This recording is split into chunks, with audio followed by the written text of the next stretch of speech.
I'm a miner. I dig holes for a living. Dig is a generous word, really. I blow things up so we can go deeper.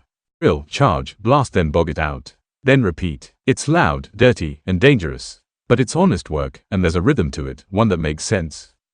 Until the day it didn't. The mine is called Kalgara Deep, carved beneath the sun-blasted hills of Western Australia, 3 hours from the nearest servo, and 6 from anything you could call a town. It's not on any tourist map. Just a dot behind a red dirt road lined with scrub and ghost gums, baking under the kind of heat that feels like a punishment. Above ground, there's nothing but flat country, shimmering mirages, and the low growl of land cruisers kicking up clouds. Below, it's another world entirely. Black, hot, pressurized. Like working inside the lungs of a sleeping beast. Decline spirals down like a corkscrew, levels branching off like arteries. On the walls, streaks of ironstone and quartz run like veins, whispering of wealth. But all I see is rock. Rock that hates us. We live in its shadow, day in, day out. The walls we drill into are older than time, but they shift and breathe when they think we're not looking. Miners don't talk much about it, but we all feel it. The weight of the mountain above. The way it presses down on your shoulders. The way the ground moans when no one's talking. The crew, well, they're part of the mine too. Worn, thick-skinned, most of them. Sun-cracked knuckles, tattoos faded by lime dust and sun. We come from everywhere, Kalgoorlie, Perth, Darwin, Broken Hill. Some from Zimbabwe, the Philippines, Fiji. All of us pulled in by the promise of cash and a kind of brutal peace. Down here, nothing matters except the job.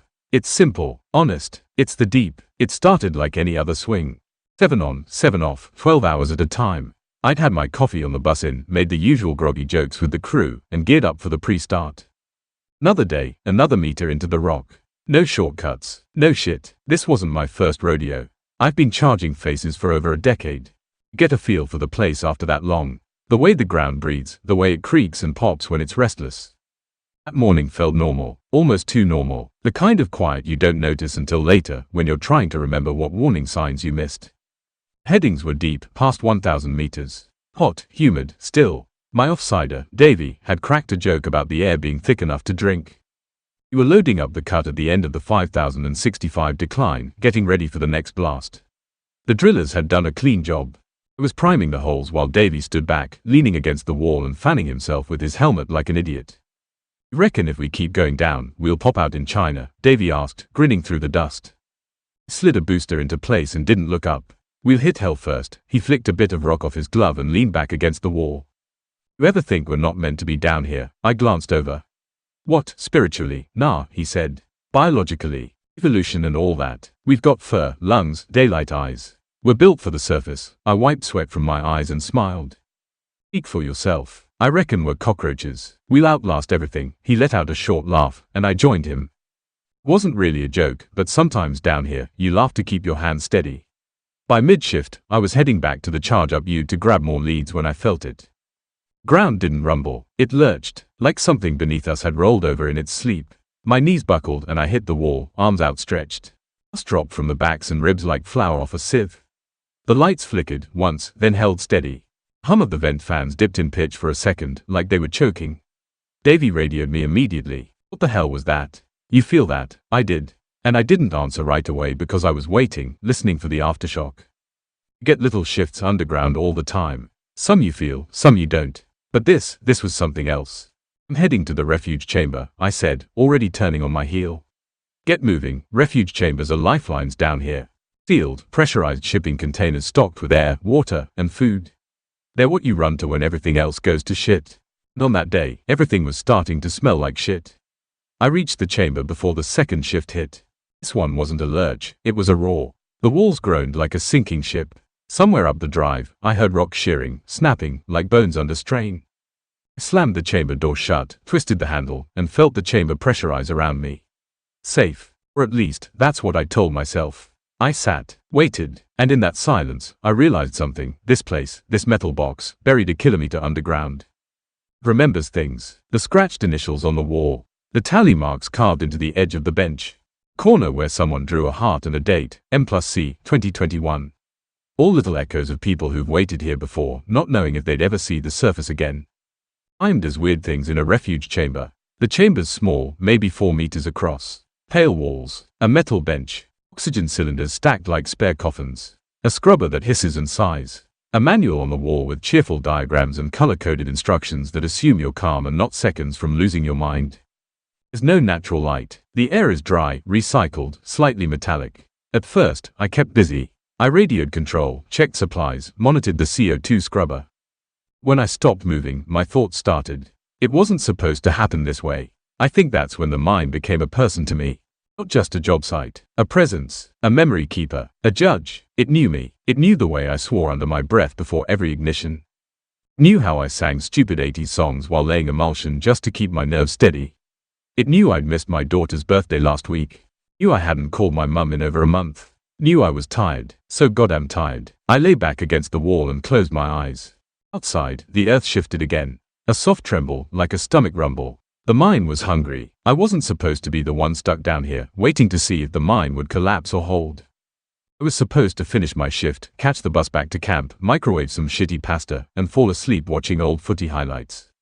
That was the plan. Instead, I was alone, sweating through my overalls, trying not to think about the 100,000 tons of rock above me.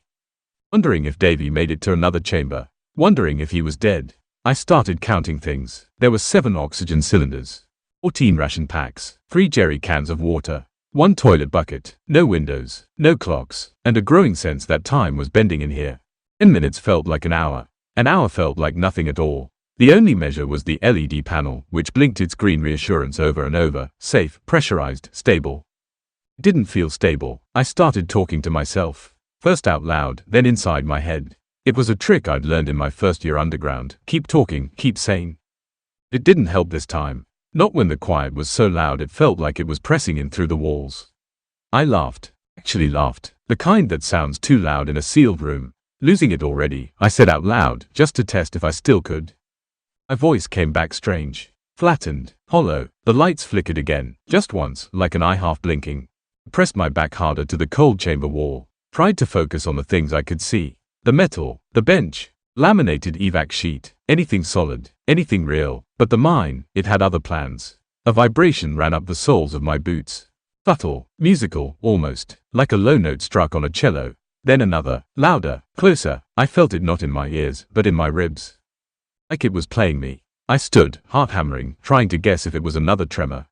But it wasn't. Floor wasn't shaking. The walls weren't shifting. The sound was. It was like the mine was breathing again. Slowly, in, out. The air moved, not from the scrubber, but from the very rock itself.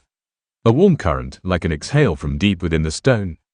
I pressed my hand to the wall. It pulsed, just once. I pulled away fast, stumbling back. Dust sifted down from the seams in the ceiling, catching in the emergency light.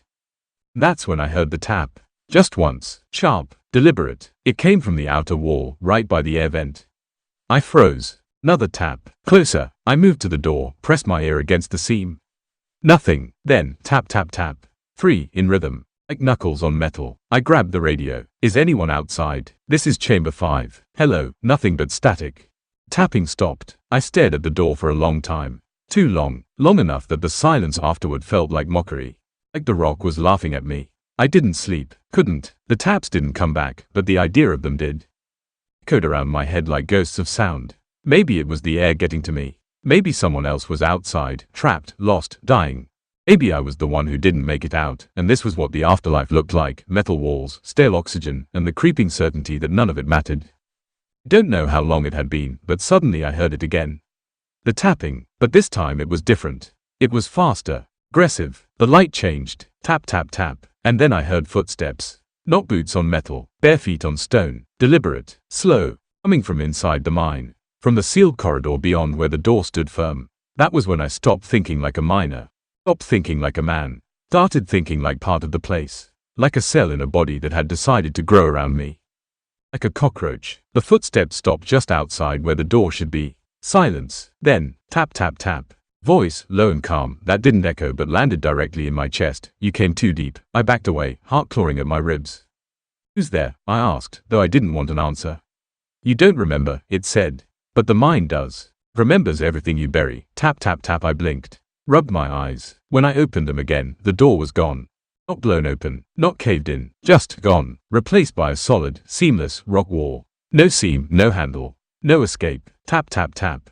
Cracks appeared in the bare stone wall. I saw movement, shapes forming in the rock, pressed faces in the ore, hands reaching through seams in the stone.